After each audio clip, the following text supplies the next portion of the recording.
কি স্যার, আজকে ডিরেক্ট এখানে চেঞ্জ করলেন না, ফ্রেশ হলেন না? একটা কথা বলতে চাই। বলো। আমি কখনো বাবা হব না। আমি তোমার ওয়াইফ, আমি জানি তুমি পারফেক্ট, কোনো সমস্যা নেই তোমার মধ্যে। ডক্টর বলছে কখনো বাবা হব না। তোমাকে কোন ডাক্তার কি বলছে? তুমি একটা ডাক্তার দেখাইছো, আমরা আরেকটা ডাক্তার কাছে যাবো। টেস্ট করাইছি, রিপোর্ট আসছে আমি বাবা হব না।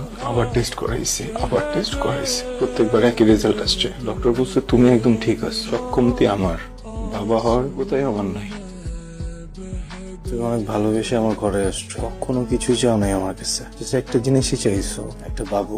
আমি না ওই একটা জিনিস তোমাকে দিতে পারবো। প্লিজ মন খারাপ করো না, তুমি চাইলে নতুন করে নিজের জীবন গোছায় নাও ফুল, নতুন করে সংসার শুরু করো। লাগলে আমি 2-3 বছর প্রেসান করে দিব, সমস্যা।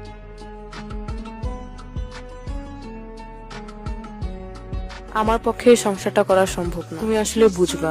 পৃথিবীর প্রত্যেকটা মেয়ে একবার হলেও জীবনে মা হতে চায়, আমাকে মাফ করে দিও।